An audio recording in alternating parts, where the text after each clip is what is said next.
On today's episode of Can I Make It Cheaper, we're going to do oat milk. And I know it's not milk, it's oat juice or whatever. I'm lactose intolerant. Nobody wants me drinking milk. So I do oat milk. And I found that it was getting to be very expensive because not always would I drink the entire container.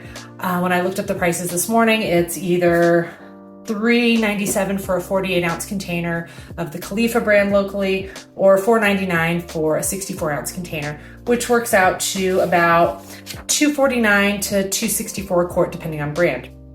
So I just use these in my protein shakes. I don't drink it. I know a lot of people say homemade oat milk tastes slimy. I can't tell you whether or not mine does because I put it in protein shakes. I don't drink it. I'm not that kind of person that just chugs a glass of oat milk. I use it more for cooking or, like I said, putting in my protein shakes 99% of the time. So super, super easy. I use 3.5 ounces of oats, which is about a cup. I get it from my local health food store. It was $8.52 for a 3-pound bag, which works out to 62 cents for a cup of oats. Then I've got 4 cups of water. Again, I just say it's like a penny. I looked it up. Obviously, water from our municipal source is not that expensive. So I've got my 4 cups of water, my 1 cup of oats. That's all I do. If you want it to be sweeter, you can certainly put a couple teaspoons of sugar in, which will add about another penny to your cost, some salt. You could also put in half a teaspoon of vanilla. A lot of people like that. So total, if you were to do everything I just said, it would cost you 82 cents a quart to make the milk. And before you say, oh my gosh, I don't have a Vitamix to do it in, number one, you don't need a Vitamix to do it in. You just need a blender or an immersion blender, anything to kind of whir it up. The only reason I have a Vitamix is because my husband's company that he worked for several years ago decided instead of bonuses one year, they were going to give out star points. And these star points we got to spend in a magazine. And so we couldn't find anything we wanted because what we really wanted was the cash to pay off the credit card that had the balance of our youngest child's birth on it.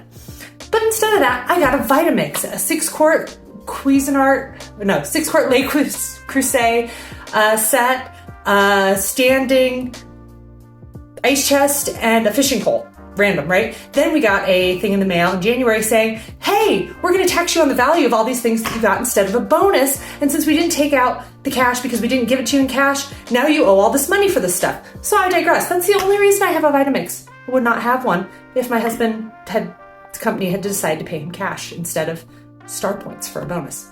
I digress. So once you have your ingredients in the blender, we're just going to turn it on for 30 seconds.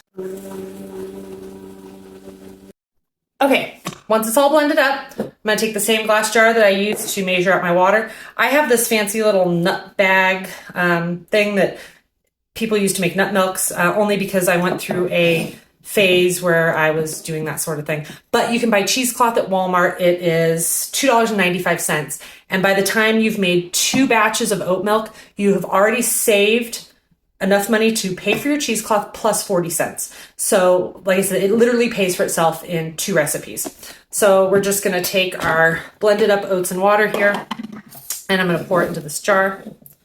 And then some people say squeeze, some people don't. I squeeze it out. Again, I put it in my protein shakes. I don't notice anything slimy about it. This lasts in the fridge for 7 to 10 days. But I usually drink it before then. And if I know I'm not going to be doing a lot of protein shakes that week, this is only 4 protein shakes, I'll make less. So again, you're saving money that way by not throwing it out. And here's today's tip on how to save money.